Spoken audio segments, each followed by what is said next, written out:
irmãos, estaremos estudando na lição 12 da Revista dos Jovens. O título é Venha Depressa. Que no trimestre sejam firmes, ensino sadio e caráter santo nas cartas pastorais. Revista comentada por pastor Silas Queiroz. Então estamos já chegando ao final do trimestre, faltando apenas mais uma lição para concluirmos. E hoje nós vamos concluir então o estudo da segunda carta a Timóteo. Na próxima lição estaremos falando sobre a carta a Tito, concluindo assim então as 3 cartas pastorais. O texto principal da nossa lição diz: combati o bom combate, acabei a carreira, guardei a fé. 2 Timóteo 4, versículo 7. Resumo da lição: de uma das cadeias romanas, possivelmente acorrentado e esperando por sua execução, Paulo escreveu a Timóteo e apelou para vê-lo depressa. E os objetivos da nossa lição são mostrar a importância da pregação da palavra segundo Paulo, explicar a declaração de Paulo diante da iminência de morte e conhecer o desfecho da vida do apóstolo Paulo. Então, mesmo nesse finalzinho dessa carta, Paulo continua exortando Timóteo para que ele prosseguisse, que continuasse aquela obra, pregasse a palavra em tempo fora de tempo. E Paulo também demonstra afeição pelo seu filho na fé. Ele gostaria muito de vê-lo, pede para que ele vá depressa, que é o título da nossa lição. E a gente vai compreender aqui que Paulo também, sabendo que era iminente ali a sua condenação, mesmo assim ele não perdeu a esperança. Ele sabia que a morte, para ele, era lucro. A morte não seria o fim da sua história, pelo contrário, seria o meio pelo qual agora ele receberia a coroa da justiça. Ele tinha certeza, convicção na sua fé. Glórias a Deus, sabia que tinha combatido o bom combate, mas também estava agora aguardando a recompensa. Louvado seja o nome do Senhor. O texto bíblico se encontra em 2 Timóteo 4, de 1 a 9, que diz o seguinte: conjuro-te, pois, diante de Deus e do Senhor Jesus Cristo, que há de julgar os vivos e os mortos na sua vinda e no seu reino, que pregues a palavras, enches a tempo e fora de tempo, redarguas, repreenda, exorte, com toda a longanimidade e doutrina. Porque virá tempo em que não sofrerão a sã doutrina, mas, tendo comichão nos ouvidos, amontoarão para si doutores, conforme as suas próprias concupiscências, e desviarão os ouvidos da verdade, voltando a fábulas. Mas tu sê sóbrio em tudo, sofre as aflições, faz a obra de um evangelista, cumpre o teu ministério, porque eu já estou sendo oferecido para a expressão de sacrifício, e o tempo da minha partida está próximo. Combati o bom combate, acabei a carreira, guardei a fé. Desde agora a coroa da justiça me está guardada, a qual o seu justo juiz me dará naquele dia. E não somente a mim, mas também a todos os que amarem a sua vida. Procura vir ter comigo depressa. Deixa eu ver quão importante essas palavras de Paulo, para nos gerar essa convicção, para nos servir de modelo, Ele mesmo ali aguardando aquele momento final, ele preocupado com a obra, preocupado para que Timóteo desse prosseguimento, pregasse a palavra em tempo, fora de tempo, alertando que já naquela época havia esses que não suportavam essa doutrina, e hoje então intensifica-se, isso demonstra, como os sinais da volta de Jesus, demonstra que são sinais que a cada dia se intensificam. Então, se na época de Paulo já tinha estes que não sofreriam a sã doutrina, que, tendo comichão nos ouvidos, amontoariam para si doutores, hoje isso se multiplica. Mas qual é a nossa parte, qual é a nossa posição em relação para tentar combater isso? Pregue a palavra em tempo e fora de tempo. Louvado seja o nome do Senhor. A introdução diz o seguinte: no ano 67 da era cristã, Nero, um dos mais sanguinários imperadores romanos, que ordenou a execução da própria mãe, havia desencadeado uma terrível perseguição aos cristãos, a quem atribuiu a autoria do incêndio ocorrido em Roma, no ano 64 d.C. Então, os historiadores concordam que, na verdade, quem colocou fogo em Roma, quem mandou essa ordem foi o próprio Nero. Mas depois que ele viu o descontentamento ali dos romanos, acabou lançando a culpa em um bode expiatório. E então começa a perseguir os cristãos, acusando que eles cometeram esse crime. Mas a gente percebe aqui que Nero realmente não era uma pessoa equilibrada, pelo contrário, era um louco, acabou executando aqui a própria mãe. E nesse ano, então, 67, é o ano que ele vai também condenar ali, vai, em decorrência dessas perseguições, né? No ano 67 vai culminar aqui então com a morte de Paulo também. Ele executa Pedro, né? Então Nero ele encabeçou essas perseguições terríveis contra os cristãos, né? Coliseu, os cristãos sendo lançados ali para os leões, sendo ensopados de óleo, servindo de lâmpada ali na cidade, tudo para demonstrar ali uma suposta, né, punição pelos crimes dos cristãos que Nero falsamente atribuía a eles. As prisões e os martírios se multiplicavam por todo o império. Roma era uma cidade de espetáculo, com tantas atrocidades praticadas, corpos de cristãos atados em poste ardiam em chamas. Paulo foi uma das vítimas de Nero. É de uma das cadeias romanas, possivelmente acorrentado, esperando por sua execução, que ele escreve a Timóteo e apela para que vá vê-lo depressa. Na lição de hoje vamos meditar acerca desse momento crucial da vida de Paulo e seu anseio de ver Timóteo mais uma vez. Glórias a Deus. Então, nesse momento terrível, né, queria talvez ali, né, um consolo, né, a ver Timóteo. E diz, vá depressa, porque claramente, né, se aproximava ali um momento de ser executado. Primeiro tópico, pregue a palavra. Primeiro subtópico, consciência da missão. Embora essa segunda carta tenha um tom mais pessoal, fica evidente a preocupação primordial de Paulo com a continuação da pregação do Evangelho, né? Então, está escrevendo para o seu filho, mas a preocupação maior de Paulo era essa, né? De que a obra continuasse.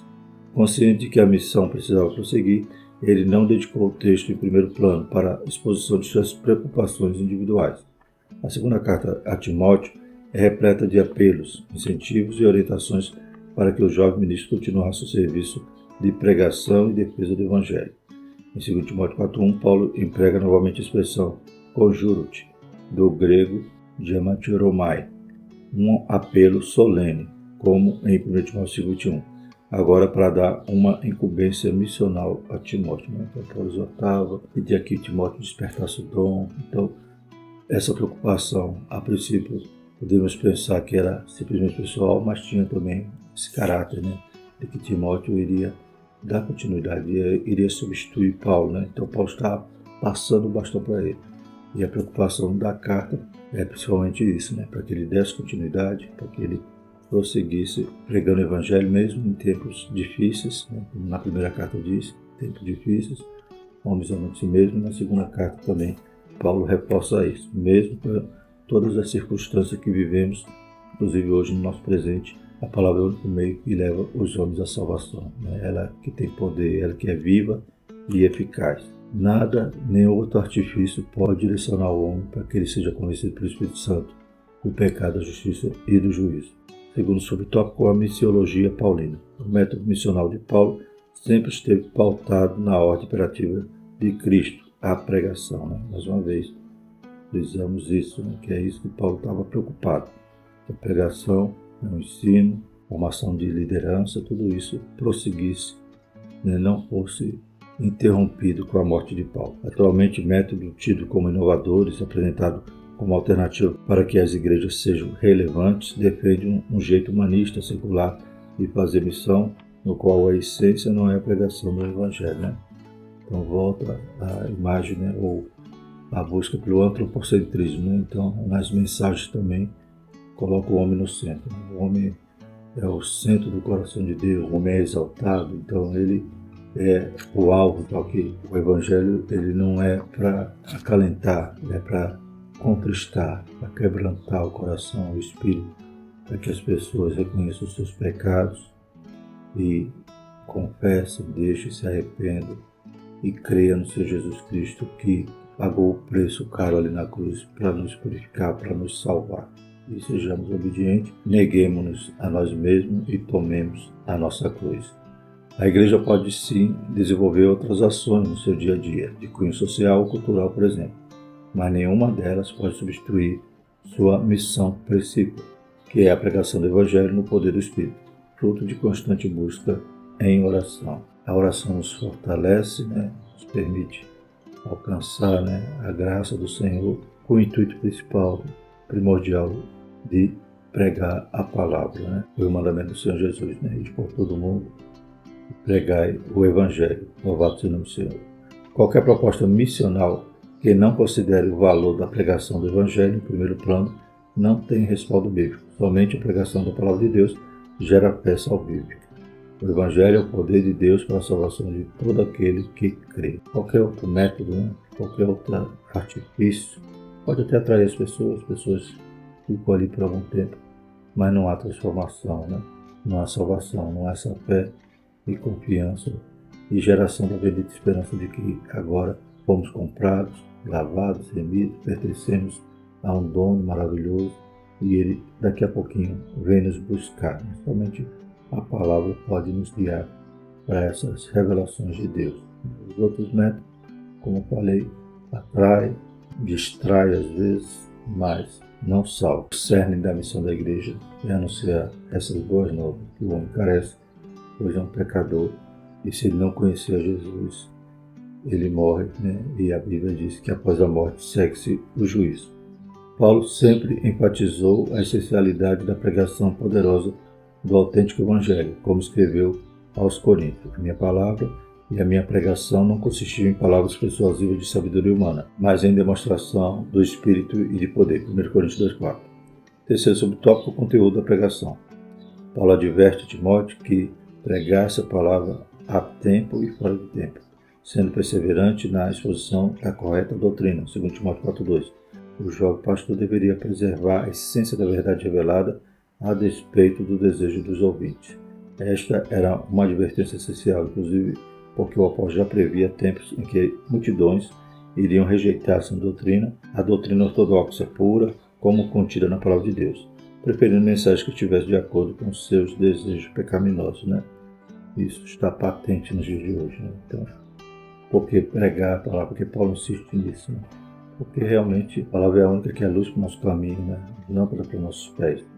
Ou seja, se eu não suporto essa doutrina, se eu não suporto os textos da Bíblia, a revelação de Deus em relação à nossa miséria, nosso pecado, e a solução que Deus dá através da cruz, através da morte de Jesus.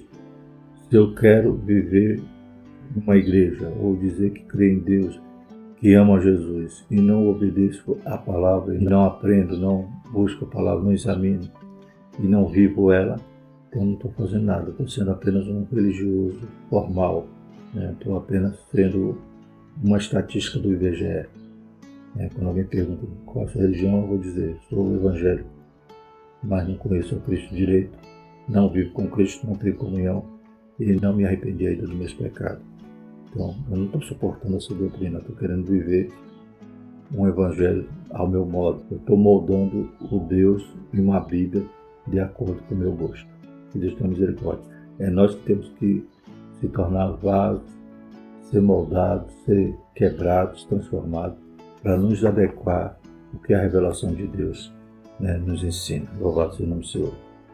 Paulo estava desenhando profeticamente o quadro que hoje vemos. Cresce o número de doutores que torcem a Escritura a partir de suas concepções, a fim de amoldar seus ensinos ao desejo de seus ouvintes. 2 Timóteo 4,3. Em tais igrejas, nada mais é pecado. Isso acontece em um nível bem sutil, como a gente falou, uma pregação antropocêntrica, teologia da prosperidade, e vai também para aqueles níveis mais extremos, no qual as pessoas querem realmente ressignificar a Bíblia, reescrevê-la, tirar aquilo que acham ultrapassado, que ofende o modo moderno de viver. Os ensinos progressistas, então, atuam nessa área. Que Deus tenha misericórdia, mas já estava previsto. Como eu falei, esses sinais já existiam naquela época e quanto mais se aproxima a volta de Cristo, vão se intensificando. Sempre que se rejeita esse ou aquele trecho da Bíblia, forçando interpretações que se ajustam aos nossos próprios desejos, opera-se um mortal desvio da verdade, culminando em apostasia. 2 Timóteo 4,4. E o segundo tópico é combater o bom combate. A expectativa do apóstolo. Primeiro subtópico. Por muito tempo, Paulo teve a expectativa de que Cristo voltaria em seus dias. 1 Coríntios 15:51, 1 Tessalonicenses 4:17. Paulo, quando ia falar sobre o arrebatamento, ele dizia que os mortos ressuscitariam primeiro, seriam transformados, o corpo de glória, e nós que estivermos vivos. Né? Então Paulo tinha essa expectativa dele também fazer parte do arrebatamento, né, ainda em vida. Glórias a Deus. Em princípio, esse deve ser um anseio e esperança de todo cristão. Né? Como ninguém sabe nem o dia nem a hora, a gente tem que estar esperando Cristo para hoje. Temos que ter essa mesma expectativa de Paulo. Claro que agora Paulo, né, já está numa outra situação, mesmo assim ele não perdeu a esperança, porque ele sabe que a recompensa é garantida. Fato é, contudo, que as circunstâncias que passou a viver produziram em Paulo a consciência de que seu encontro com Cristo provavelmente não se daria por meio do arrebatamento, como esperava. Ele precisaria, como tantos outros santos, passar pela morte e aguardar o dia da ressurreição, como já havia ensinado para o consolo dos cristãos. 1 Tessalonicenses 4, 13 a 18. Né? Então, quando Paulo está ensinando sobre o arrebatamento, ele também está dando essa esperança aos cristãos que estavam, né, perplexos, perturbados por causa daqueles que morreram e não viram, né, a volta de Jesus. Paulo está dizendo que ainda aqueles que morressem, né, estavam no lucro, pois eles precederiam, né, os vivos, né, eles seriam transformados, ressuscitados primeiro. Glórias a Deus. E Paulo, né, demonstra então que a morte não é problema para o cristão. Todos nós temos esse desejo maravilhoso de, aleluia, ser arrebatado, glórias a Deus, em vida. Mas a morte também não é empecilho. A morte não vai limitar-nos a não participar desse momento maravilhoso do encontro com Jesus na sua vinda. Louvado seja o nome do Senhor. Isso está explícito na referência que fez ao recebimento da coroa da justiça, a recompensa que Paulo espera receber do justo juiz naquele dia, segundo Timóteo 4,8, perante o tribunal de Cristo. Né? Então, galardão, as recompensas, né? A gente não sabe o que é exatamente um galardão, uma coroa como esta, aleluias, mas sabemos que a recompensa pelas obras, as obras sinceras, as obras que oferecemos a Deus, né, com coração sincero, louvado seja o Senhor por amor a Deus, por amor às almas. Paulo tinha certeza que ele tinha combatido bom combate e ele tinha uma recompensa que Jesus havia prometido. Não somente a ele, mas como ele mesmo disse, mas a todos aqueles que amam a sua vinda. Segundo subtópico, a transição. Em 2 Timóteo 4,6, Paulo indica claramente que o seu empático propósito com o encorajamento e as recomendações transmitidas ao seu fiel cooperador era mesmo passar-lhe o cajado, a tocha ministerial. Né? Então Paulo está exortando seu filho para que ele realmente prosseguisse, né? Não desanimasse, não, né, continuasse tímido, mas pelo contrário, não tivesse agora ânimo. O apóstolo tinha plena consciência da iminência da sua morte. No versículo imediatamente anterior, 2 Timóteo 4,5, o apóstolo fecha o ensino com a sentença: cumpre o teu ministério, enquanto abre a próxima sessão indicando o porquê.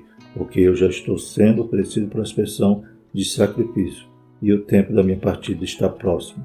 2 Timóteo 4, versículo 6. Este é um grande sinal de maturidade e convicção espiritual. Paulo foi um líder extraordinário, além de cumprir seu ministério, soube formar outros líderes, dando-lhe oportunidade e espaço para servir. Já ao final da sua vida, teve a tranquilidade de comissionar seus auxiliares, especialmente Timóteo, a dar prosseguimento na obra da pregação do Evangelho. Então a gente vai ver aqui que é uma característica fundamental para um líder, né? Ter essa maturidade de dar continuidade à obra. Né? Ele não pode morrer e deixar os outros órfãos. Né? Jesus mesmo, né, ele ensinou os 12, né? Então os 12 estavam preparados para dar continuidade à obra. Nós temos que fazer também discípulos, né? Temos que pensar na próxima geração. Não adianta o líder querer, né, abarcar tudo, não desenvolver as pessoas, né?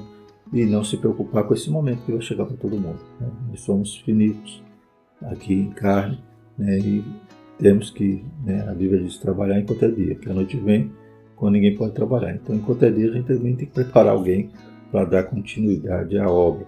E Paulo tinha essa característica madura, né, de um líder que entende isso. Um dos sinais da boa liderança é uma transição tranquila. Paulo havia combatido o bom combate, enfrentou a oposição de todos os lados. 2 Coríntios 7,5 e 11,26. Batalhas espirituais, 1 Tessalonicenses 2,18, e fortes resistências ao seu ministério, como a de um certo Alexandre, o latoeiro, que lhe causou muitos males. Está aqui em 2 Timóteo 4,14.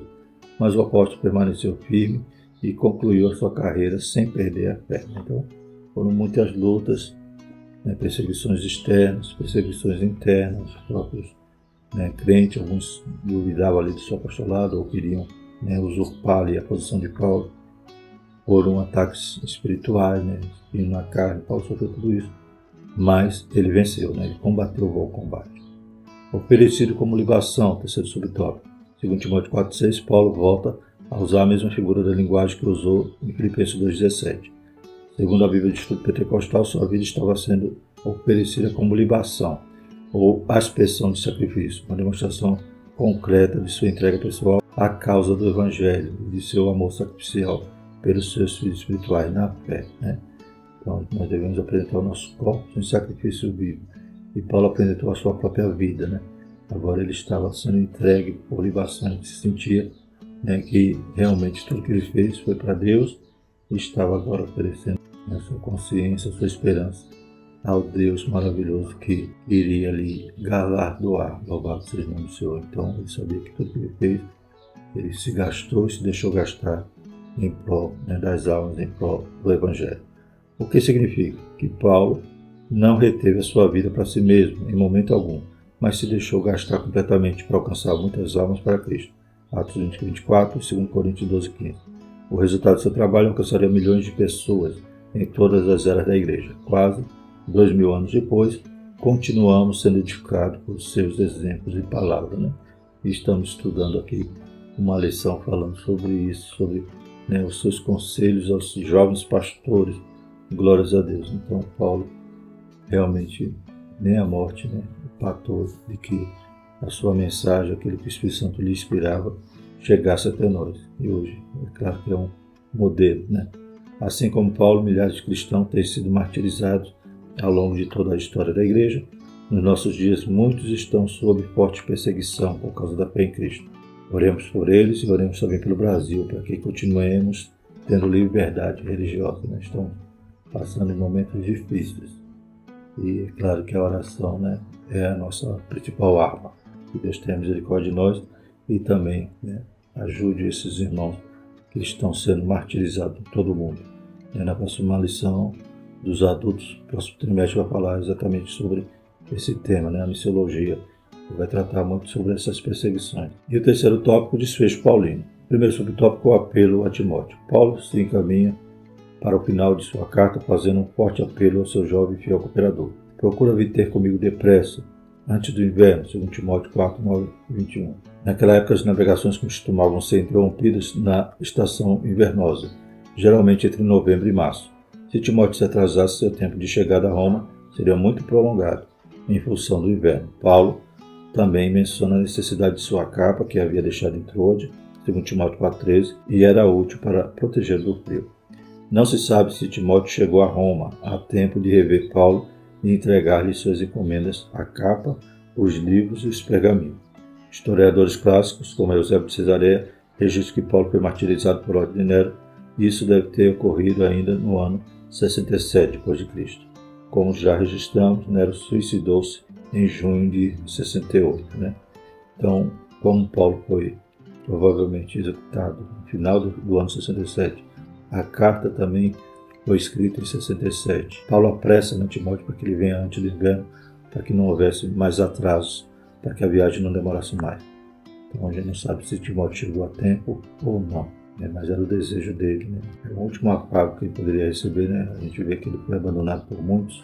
Alguns foram fazer obra, outros, né, preferiram mais o presente certo, preferiram mais o mundo, ou seja, abandonaram a pastoral da fé, como veremos aqui. Mas Paulo queria ainda ver seu filho. Não se sabe se ele conseguiu. E o segundo subtópico é as decepções de Paulo. Como todo grande líder, Paulo também experimentou decepções com seus liderados. Na verdade, o final da vida do apóstolo não foi muito animador, no que diz respeito à assistência de seus companheiros. Paulo cita Demas, nominalmente que estava entre seus colaboradores por ocasião da sua primeira prisão em Roma, ao lado de Lucas, Colossenses 4,14. Talvez a intensidade das últimas perseguições o tivesse feito desanimar, amando o presente certo. Né? Então esse Demas, que outrora cooperava com Paulo, como citado aqui na carta aos Colossenses, né? No momento da primeira prisão, ele ainda estava por ali, porém agora, né, ele tinha amado mais o presente certo, ou seja, ele acabou deixando Paulo. Né? Expressão que indica que ele trocou as promessas de uma recompensa celestial por alguma facilidade ou oportunidade na vida presente. Né? Então amar o presente século é exatamente isso. Né? prefere o que temos aqui, prefere, talvez até tenha sido ameaçado. Ele, não, tá bom, eu deixo para lá, não quero mais saber do céu não, eu quero, né, viver, né, e acaba deixando Paulo, né, nessa situação de abandono. Outros cooperadores certamente se deslocaram ao serviço da obra de Deus, como Crescente e Tito, né, então outros foram fazer a obra. Paulo estava ali meio desamparado. Segundo Timóteo 4,10, e o próprio Tíquico, que Paulo enviou a Éfeso, provavelmente para substituir Timóteo em sua ausência. Então enviou Tíquico para Timóteo poder vir, né? Para que Timóteo chegasse depressa ali e tivesse ali um substituto. De qualquer sorte, por ocasião da primeira defesa, a audiência preliminar que Paulo foi submetido, todos haviam desamparado o apóstolo, certamente temerosos diante da implacável perseguição de Nero, né? Então não era fácil, né? Nero, o imperador, aquele que detinha todo o poder e louco, né? Como a gente vê aqui, ele até se suicidou em junho de 68. E o terceiro subtópico, o triunfo escatológico. Apesar de sentir-se abandonado por seus companheiros, Paulo estava firme em sua fé e propósito, porque nunca se sentiu só em relação a quem servia, ao Senhor Jesus. Ele o havia assistido, fortalecido e livrado da boca do leão, né? Então, na primeira audiência, Paulo estava desamparado em relação aos seus companheiros. Uns tinham ido fazer a obra, outros realmente tinham se desviado, apostatado da fé, mas Deus então livrou da boca do leão. É como ele cita em 2 Timóteo 4,17. O mesmo Senhor o livraria de toda a má obra e o guardaria para o seu reino celestial, 2 Timóteo 4,18. A morte não seria o seu fim, o céu esperava, né? Então Deus deu aquele livramento, mas mesmo depois com a execução não ia para Paulo, né? Paulo já tinha um destino certo, ele já tinha o autor e consumador da nossa fé, glórias a Deus. E como diz aqui, os céus esperavam, né? Glórias a Deus. E espera também todos aqueles que estão lutando, né, com afinco, fazendo a obra do Senhor, sem, aleluias, retroceder, sem parar. Louvado seja o nome do Senhor. Que Deus nos ajude e continuemos sendo constantes e abundantes na obra do Senhor. Concluindo, Paulo teve Timóteo como fiel cooperador, pronto tanto para assisti-lo pessoalmente, como para cumprir missões distantes quando designado. Que o Espírito Santo incline o nosso coração para o serviço cristão, humilde em nossas igrejas locais, ao lado de nossos líderes, ou onde quer que ele nos envie, sempre sob a autoridade de nossa liderança, né? Então, tomemos, por exemplo, né, também esse jovem, né, pastor Timóteo. Glórias a Deus. E absorvamos também os ensinamentos de Paulo, principalmente de formar uma nova liderança. Amém? Que Deus continue nos ajudando e continuemos servindo ao Senhor com alegria. Vamos orar? Santo Eterno Deus, te louvamos, Pai, por esta lição. Continua abençoando o jovem, Pai, fortalecendo, preparando, Pai, para que a próxima geração, Pai, esteja assistida, esteja também, Senhor Jesus, amparada com embaixadores de Cristo, anunciando a Tua palavra. Deus poderoso, nós também reconheçamos que a única fonte, Pai, aleluia, de água viva que pode saciar a sede do mundo é a Tua palavra. Deus poderoso, nos usa poderosamente para fazer a Tua obra. Em nome de Jesus nós te pedimos e te agradecemos. Amém. E que a graça do nosso Senhor Jesus Cristo, o amor de Deus e a comunhão do Espírito Santo permaneça sobre nós, hoje e sempre. Amém.